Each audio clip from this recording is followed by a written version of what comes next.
distinguished guests, ladies and gentlemen, brothers and sisters, Assalamu alaikum. Peace be upon you. It is such a tremendous honor to be here today. I was so excited when I was asked to speak at the UMMA Clinic Gala.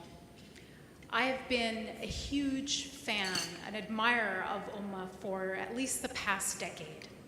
And I can't tell you what it means to me to be able to address this audience today. I want to share with you tonight why I want to support UMMA and why I think you should too. Now, I'm especially thrilled to be here tonight, but to be honest with you, I'm generally happy to land anywhere and when I'm traveling. When I'm able to clear airport security and get to where I'm going, I'm just generally ecstatic. Here's the thing, though. When we're traveling, I think it's just irrational when people are scared of their friendly Muslim passenger. It just makes no sense, because here's the thing. If I was going to infiltrate and cause damage, would this be my disguise? It just doesn't make sense. So we're dealing with this situation right now where Muslims have a slight image problem. So according to a recent poll, the general public, Americans all over the country, actually said that they believe that Muslim Americans face more discrimination than any other group in the United States. Okay, so it's something that unfortunately we're winning at. But on a more serious note, I think yesterday's tragic shooting at the airport was yet another reminder of how many challenges our country is still facing. I landed in LA just a few hours after the shooting. And as the news was emerging, we were on the plane and they were telling us what had just happened, I was really struck by the reaction of the other passengers. What was really shocking to me was how not shocked everyone was. It was like we were told the airport was closed because there was a storm or maybe a small earthquake. These terrible acts of violence have just become a normal part of our society. We're not even surprised anymore. And so the question we all have to ask ourselves is, what kind of an America do we want to leave our children? What really strikes me is that this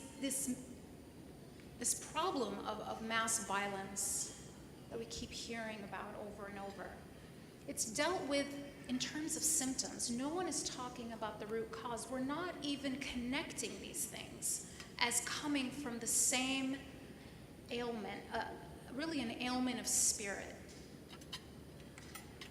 Do we want to leave our kids a country that constantly grows closer to its ideals, or one that shrinks from its fears? Do we want to leave a nation that aspires to fulfill its promise to the world, or one that settles for the false claims of those who wish to divide us? I think we all have a role to play in healing our country. Now, you've heard that we need to reduce our carbon footprint, right? So we've been told that we need to carpool, use public transportation when we can, reduce, reuse, maybe even use an electric car. Well, today I want to talk about not just reducing our carbon footprint, but expanding our compassion footprint. Now, what does this mean? I think the path forward is perfectly encapsulated in this verse in the Quran. بسم الله الرحمن الرحيم وما أرسلناك إلا رحمة للعالمين. It means we have not sent you except as a rahmah to all the worlds. Now this is God addressing the Prophet Muhammad, peace and blessings be upon him. Now I want us to just reflect on this concept for a minute, reflect on what this verse is saying. God could have called the prophet, referred to him as a guide, a teacher, a sage, or even an example to all the worlds. But he chose to call him a rahmah, a word that means mercy, compassion, limitless love, and unconditional generosity. It comes, as many of you know, it comes from the same root as the word rahim, which is the Arabic word for womb, the mother's womb. If you really think about it, a mother's womb is the ultimate example of unconditional love. Unconditional giving without waiting to receive, nurturing, protecting selflessly. So this is how our prophet was described by God, as a rahmah, a mercy, a source of compassion, a source of unending generosity to all the worlds, not just to Muslims, not just to believers, not even just to human beings, but to everything, a source of compassion for everything in existence. Now, if he, as Muslims, if he is truly our example, it follows that rahmah must also be our defining quality, just as it was his.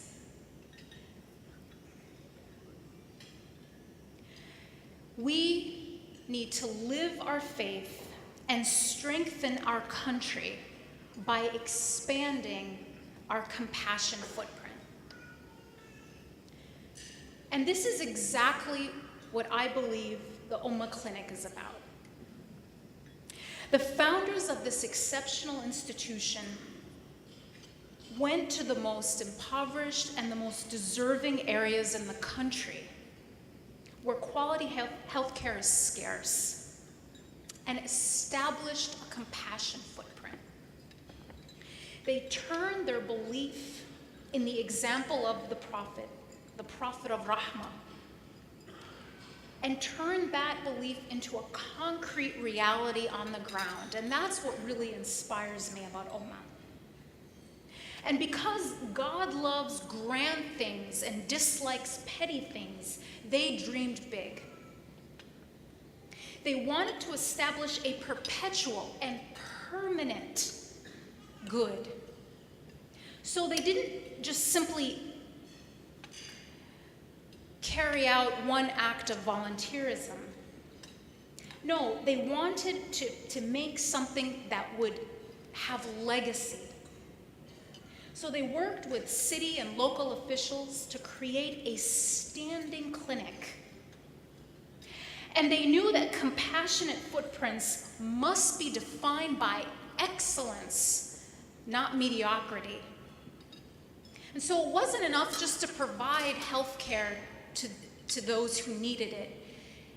Their mission was to improve people's holistic well-being by giving them quality, the highest quality health care. That inspires me. That is something that throughout the country, people look at UMMA with such pride, because it isn't just meeting a need, it is meeting a need with such excellence. And this footprint of compassion grew with time.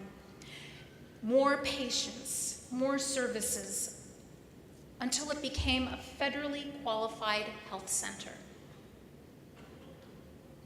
And while many of us have looked on with tremendous pride at UMMA Community Clinic and as it grew, overcoming enormous challenges. Its impact has reached far beyond the boundaries of South LA. UMMA has inspired people around the country to serve. I don't know if you guys are aware of this, but I personally learned this firsthand when I was serving on the President's Advisory Council on faith-based and neighborhood partnerships. One of the first things President Barack Obama did as leader of this country was to call the nation to service. He established the United We Serve summer campaign, his very first year, which would culminate on September 11th, which he had then designated as a day of service and remembrance. So for the first time since the horrific events of 9/11, this day would be a day to unite as a nation.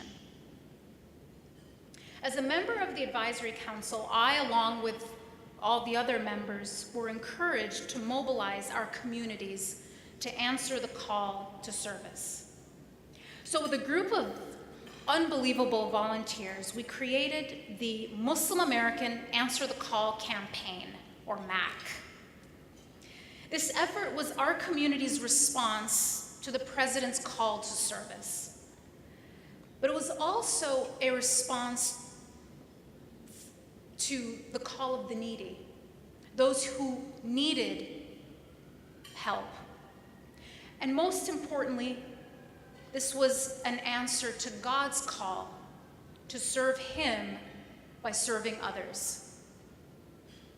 So our team of volunteers went to Muslim American organizations, including many in this area, who enthusiastically called their own members and networks to respond to the call to service. I have seriously never seen such an outpour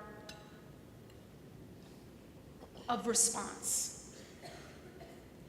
People's support, whether they were poor or rich, whatever ethnic background, whatever ideological background, the Muslim American community, its organizations, and its leaders called their people to step up and serve their country.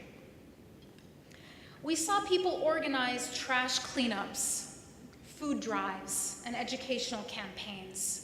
Muslim Americans fed the hungry, clothed the needy, and built homes for the homeless. We saw people, Muslim accountants, offering free classes on financial literacy, while charities donated books to underfunded schools on Native American reservations. And these are just some examples. As our team collected and documented thousands of service projects from New York to California, we discovered dozens of Islam-inspired free medical clinics across the country, ones that we were not aware of. They were providing health care to the uninsured. Now, none were as well established as UMMA, none as large as UMMA, but all inspired by UMMA's example.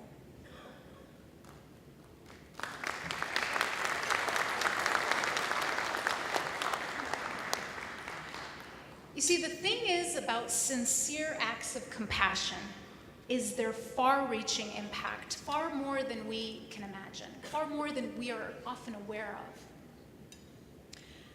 The ayah that we heard earlier this evening is exactly what I'm talking about. The Quran describes sincere acts of giving and compares them to a seed that produces multiple fruit that then multiply even further. By standing as a shining example of sincerity, the UMMA Clinic has motivated many others to expand their own compassion footprint. In fact, UMMA is mentioned literally any time anyone talks about Muslim American service. It inspires others to excel. These service projects that we collected that summer, more than 3,000 days of service over the whole summer, made up the lion's share of the total service days that the White House collected. I personally gave the final report of our effort to President Barack Obama, who recognized Muslim American service in his White House iftar speech that summer. UMMA Community Clinic was recognized on a national level. I've heard senior White House officials cite UMMA Clinic when discussing solutions to America's healthcare crisis.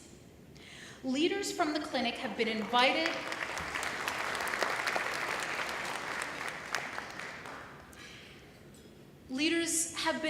to roundtable advisory discussions at the White House on the healthcare crisis, along with other leaders from the medical field from around the country.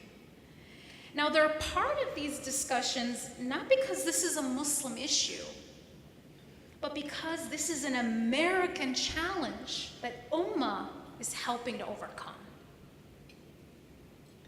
UMMA Community Clinic is helping to build a stronger America. This is what it means to expand a compassion footprint. Now, while this national recognition is always wonderful to hear, I think the most meaningful praise is what I've seen from the clinic's own patients. I'm just going to read you some of the things that I found patients saying about their experience at UMMA. One patient said this: I have to say that of all the different hospitals and clinics and medical offices that I have gone to, the UMMA Community Clinic was by far the best experience. The staff is friendly, accommodating, professional, and informative. I had every question answered by the doctor. The staff was good about following up, and as soon as I sat in the examination room, I was seen within 3 minutes. The staff was efficient and considerate. They knocked on the door to make sure I was ready and asked if I needed anything before I saw the doctor. They were thorough. They welcomed all cultures. They really have a good understanding of the concept of community. They truly walk the talk. Another patient, they said, they truly walk the talk of being community-based and pride themselves in quality care. Another said, UMMA has some of the best people in the world working here. And finally, my doctor was so super thorough, had amazing bedside manner, skilled and holistic, which I love. I'm amazed by this praise. I mean, I definitely couldn't say half of these things about my own doctor, but that's another story. But this is what it sounds like when you're leaving a compassion footprint. Leaving a compassion footprint everywhere you walk also means something else. It means spending most of your time showing the world who you are rather than telling them who you're not. It means spending most of your time pointing to what you've created instead of telling them what you condemn. It's about showing the world what you're for rather than just telling them what you're against. Now, I don't know about you, but on a personal note, I'm pretty tired of telling the world who Muslims are not. Muslims aren't terrorists. Muslims condemn violence. This constant pressure to defend ourselves against accusations of collective guilt is sourced in an underlying false paradigm in the popular discourse that I think we need to challenge head on.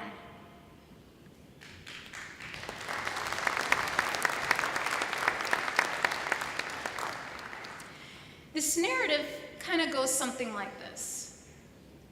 The Muslim American community is a foreign growth in the body of America, a lump discovered after 9/11 that is at best benign, at worst malignant, requiring immediate removal, and at least surveillance to be under very close scrutiny.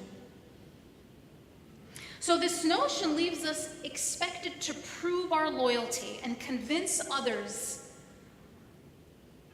that we're against violence, our rejection of terrorism, rather than simply be allotted the same assumption of innocence as anyone else.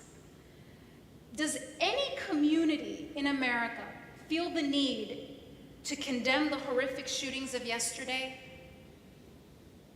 I don't think so, nor should they. We assume, as we should, that the shooter acted in defiance of any community he belongs to, that whatever community he might come from is as disgusted by his actions as anyone else, regardless of his ideology or his rhetoric. The problem, though, is with this underlying paradigm. Muslim Americans are not just harmless, and Islam is not just peaceful. Muslim Americans make America stronger, and Islam is a religion of progress, not just peace.